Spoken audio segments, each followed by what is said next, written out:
माता गायत्री की, यज्ञ रूप भगवान की, स्वामी विवेकानंद की, सच्चे दरबार की। ओम भूर्भुवः स्वः तत्सवितुर्वरेण्यं भर्गो देवस्य धीमहि धियो यो नः प्रचोदयात्। सभी अपने हाथों को घर्षण करेंगे जोर से। आपके जो हाथ है उसमें हमारी सारी नर्व्स के जो पॉइंट है आकर मिलते हैं। आप उसको जब घर्षण करेंगे ना तो हमारी जो पांचों उंगलियां हैं वो पांचों तत्व के सूचक हैं, तो उससे जो एनर्जी मिलेगी वो आपके सारे बीमारी को, प्रॉब्लम्स को दूर करेगी। इसको हम लोग बोलते हैं एक्यूप्रेशर थेरेपी, जो कि हमारे विश्वविद्यालय में भी चल रही है। तो हम ये बोलना चाह रहे हैं कि अभी हम दिसंबर माह में 1 महीने पूरे उड़ीसा में थे।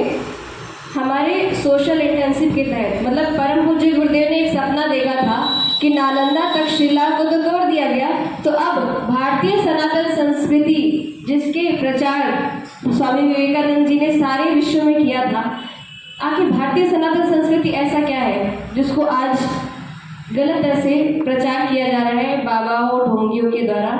क्योंकि हिंदू सनातन संस्कृति किसका सूचक था? अध्यात्म। अध्यात्म मतलब क्या? अध्यात्म मतलब आप सभी से हम पूछेंगे तो क्या? अध्यात्म मतलब सिर्फ एक शब्द में, अध्यात्म मतलब मिरर, दर्पण। अगर हम मिरर को देखेंगे तो हमारा चेहरा दिखेगा, ना कि किसी दूसरे का। आज पूरी दुनिया दूसरे को देख रही है, इसीलिए सारी प्रॉब्लम्स उठ रही है। हम देखेंगे कि अगर जब उससे खुद को देखना शुरू करेंगे, अपने अंदर ध्यान लगाने की कोशिश करेंगे कि हमारे अंदर कितनी ज़्यादा संभावनाएं हैं, कितना ज़्यादा पोटेंशियल है, तो हम जो आज डरते हैं, जो भी भैया बोल रहे थे कि हम यहाँ के क्या बोलेंगे, तो हम समझ रहे हैं पहली बार में होता है। लेकिन हम यहाँ पे ना वक्ता हैं, गुरुजी ने खुद कहा है, गुरुजी इतने महान लेखक है, महान वक्ता है, वो खुद को नहीं मानते कि हम इतने अच्छे वक्ता हैं, लेखक हैं, युग दृष्टा है। वो बोलते हैं कि हम बस एक, मेरे अंदर एक आग जल रही है, बस तुम लोग उनके माइक बन जाओ। क्या माइक बन जाओ? मतलब पूरी दुनिया आज पीड़ा, पतन, दुख से गुजर रही है। यूनाइटेड नेशंस सारे लोग क्या कर रहे हैं? मीटिंग पे मीटिंग कर रहे हैं। G20, G7, पता नहीं न्यूज में क्या क्या वो लोग मीटिंग कर रहे हैं। बात क्या कर रहे हैं? क्लाइमेट चेंज कैसे होगा, बस कैसे हो रहा है, आगे आने वाले दिनों में क्लाइमेट चेंज और कितना बढ़ सकता है। सॉल्यूशन किसी के पास नहीं है। सॉल्यूशन के लिए सारी दुनिया भारत की ओर देख रही है, मोदी जी की ओर देख रहे हैं। क्यों? क्योंकि भारत को पता है, भारत के जो तरफ जो सारे देश देख रहे हैं उनको पता है कि जो रसिया यूक्रेन में वॉर हो रही है, इजराइल ईरान में जो वॉर हो रही है, नॉर्थ कोरिया साउथ कोरिया, जिसके कारण 3rd वर्ल्ड वॉर होने वाला था। मतलब सारी दुनिया झुलस रही है समस्याओं में। एक पूरी दुनिया जो है वो बस समस्याओं में झुलस रही है। दूसरी तरफ दुनिया, गुरुजी ने क्या बनाया है?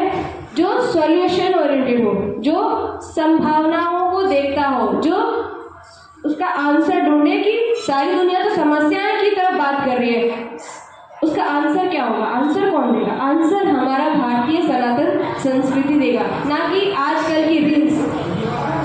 आजकल के युवा क्या हो रहे हैं? रील्स स्क्रॉल कर रहे हैं, 1 घंटे 2 घंटे 3 घंटे स्क्रॉल पे स्क्रॉल, स्क्रॉल पे स्क्रॉल। आखिर रील्स में समाधान है क्या? नहीं है। तो हम ये बताना चाह रहे थे कि 1 महीने की हमने सोशल इंटेंसिव की उड़ीसा में, बरगढ़ जिले में। गुरुजी ने ऐसा बनाया था कि मैं, मतलब एक सपना देखा हूँ कि जो नालंदा तक्षशिला विश्वविद्यालय जो अब खत्म हो चुकी है उसकी भरपाई करेगा, और उसके लिए मानव, जो बोल रहे थे भैया, महामानव बढ़ाने की टकसाल वो सचमुच में है। मतलब भारतीय युवा जो गए अभी विश्वविद्यालय में, हमारे बैच के जो फर्स्ट ईयर में गए, और जब तीसरे साल में निकल के जो सोशल इंटेंसिव किए। क्यों सोशल इंटेंसिव का प्रावधान क्यों है? इसलिए कि 30,000, मात्र 30,000 में 6 महीने की पढ़ाई कर रहे हैं, ना खाना पढ़ाई सब कुछ दे रहे हैं। तो ये सब समाज का दिया गया है। अखिल विश्व गायत्री परिवार के द्वारा युग में, मतलब जो वेद माता ट्रस्ट के द्वारा पढ़ाई चल रही है इतने कम खर्चे में, तो उसके लिए जो समाज का दिया हुआ अंशदान, समय दान है, उसके लिए हमारा कर्तव्य बनता है कि हम भी समाज को कुछ दें। इसलिए हम दिसंबर माह में 1 महीने उड़ीसा में, बरगढ़ जिले में सोशल इंटेंसिव पे गए थे। वहाँ के परिव्राजक बाबूजी ने क्या बोला? 108 कुंडिया महायज्ञ जो कि 2 से 5 जनवरी को हुआ, चिन्मय सर गए थे, हम लोग आ गए थे। तो 2 से 5 जनवरी के 108 कुंडिया यज्ञ के लिए सारे लोग तैयारी में जुटे हैं, सारे लोग तैयारी में जुटे हैं। तो गांव-गांव में जाकर 108 कुंडिया यज्ञ भैया, तो वहाँ उड़िया जिले में उड़िया भाषा में सब बात करते हैं। तो वहाँ पे गए, एक साधुपल्ली नामक गाँव है, सच्ची घटना है ये, हमारे 20 दिसंबर की घटना है। हम लोग वहाँ पे कार्यक्रम कराने गए थे। तो वहाँ पे गए तो पता चला कि एक मतलब भैया बोल रहे हैं कि ये ऐसा पोस्टर था यज्ञ का कि ये जो पोस्टर लेके आए ना, तो इसमें ये जो बूढ़ा बाबा है यही तो आए थे 2-4 दिन पहले मतलब प्रचार प्रसार करने। तो बोले नहीं, पहले बोले कि यहाँ पे तो हमने किसी अपने आदमी को भेजा ही नहीं यज्ञ के प्रचार के लिए। तो बोले नहीं, यही जो बूढ़ा बाबा है ना आपके पोस्टर में, यही तो आए थे 2-4 दिन पहले। मतलब ये 20 दिसंबर की घटना है। मतलब गुरु जी को वहाँ पे आके 30 साल हो चुके हैं और गुरु जी गए थे उस साधुपल्ली नामक गाँव में 20 दिसंबर को, उन सारे गाँव में और कहाँ कैसे गए थे? ऑटो पे गए थे 3-4 लोगों के साथ 108 कुंडिया महायज्ञ का प्रचार करें। तो सबसे पहले मैं आपको ये बता दें कि आप जिस महासत्ता से जुड़े हैं वो कोई महान बात नहीं है, वो ईश्वरीय चेतना है। और ये हम सभी का यहाँ उपस्थित होना, ये भी ईश्वरीय सत्ता का सब कुछ संयोग मतलब प्री प्लानिंग है कि हम यहाँ जुड़ेंगे, बातें करेंगे। मतलब यहाँ पे हम जो बोल रहे हैं ये मेरी आवाज़ हो सकती है, हम उनके माइक हो सकते हैं, उनके माध्यम हो सकते हैं, लेकिन ये जो बात है गुरु जी अपने बच्चों के द्वारा क्या कर रहे हैं, अपनी बातों को, जिसके कारण वो गुरु जी बोलते थे कि हम कोई महान वक्ता, कोई महान लेखक नहीं है, हम कोई महान तपस्वी नहीं है। बेटा कोई बोलेगा कि मेरा गुरु सबसे महान तपस्वी, मान लेना, सब कुछ मान लेना, लेकिन कोई बोलेगा कि मेरा गुरु हमसे ज़्यादा प्यार करता है तो मत मानना। क्यों? क्योंकि गुरु जी रात भर अपने तकिए के सामने मतलब सिरहाने के बस इतना ज़्यादा रोते थे कि उनका पूरा तकिया भीग जाता था। इतना ज़्यादा गुरु जी के अंदर पीड़ा थी, बदन थी कि हमारे बच्चे कैसे अपने अपने समस्याओं से, दुख से घिरे पड़े हैं, कैसे घिरे पड़े हैं, उनको कैसे हम निकालें। उनके दिल में अंगारे जलते थे, कोई फॉर्मेलिटी नहीं। आज पूरी दुनिया फॉर्मेलिटी में लगी है कि हम सेवा कर रहे हैं, एक सेवा कर रहे हैं, एक वृक्ष लगा रहे हैं, 100 पोस्ट कर रहे हैं, लेकिन गुरु जी का सारा काम धरातल पर है।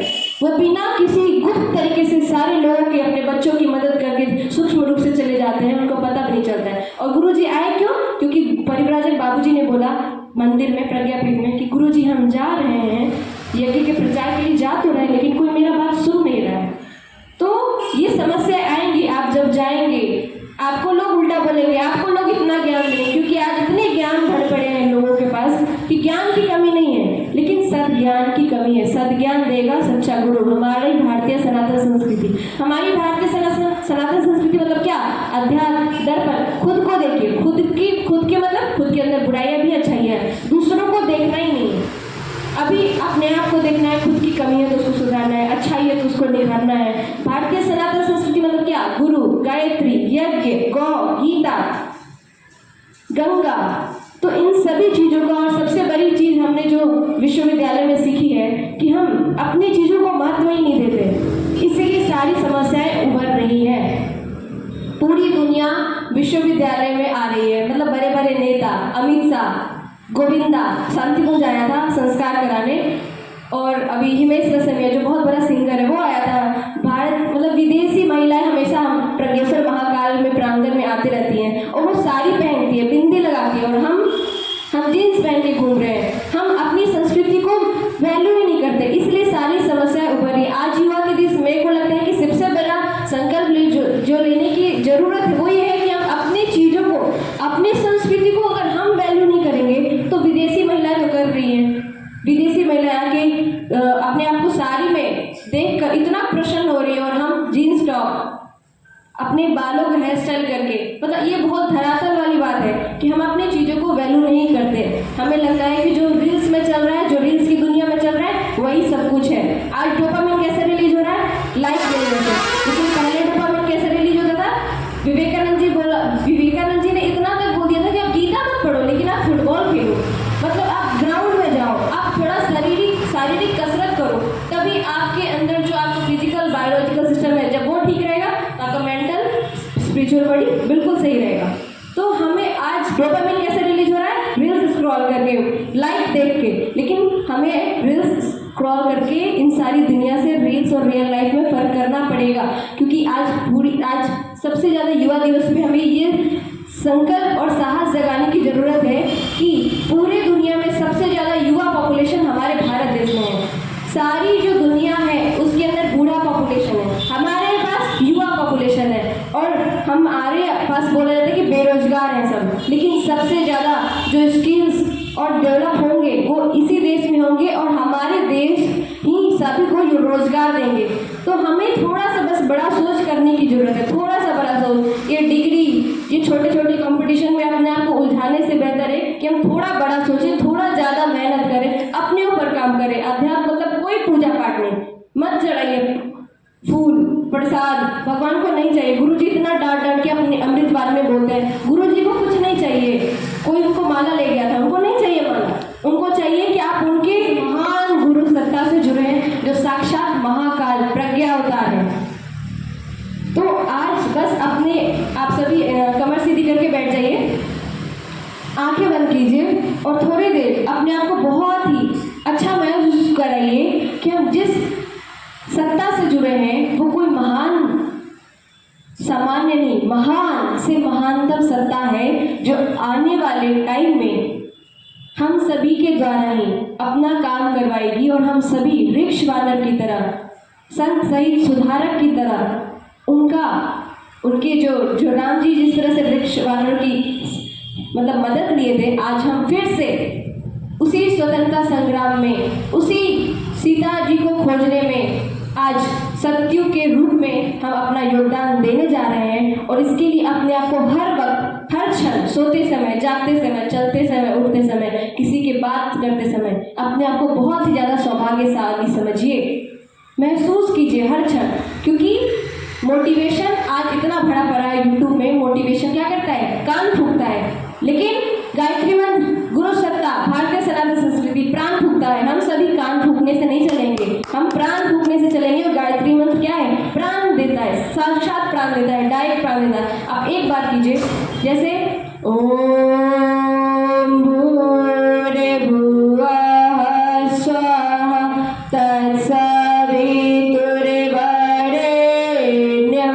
भर्गो देवस्य धीमहि धियो यो नः प्रचोदयात्।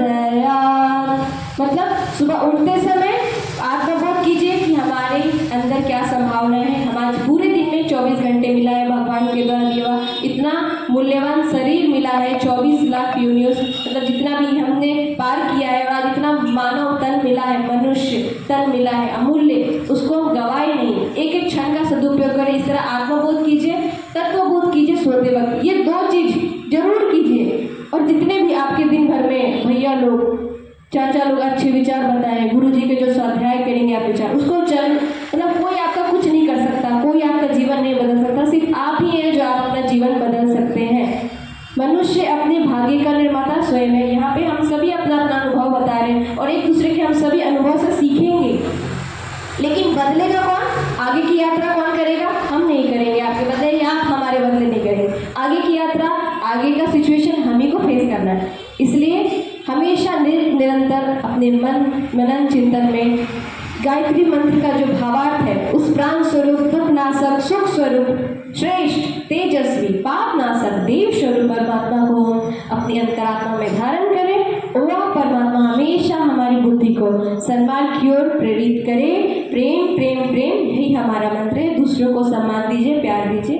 इसी वाले के साथ हम अपना को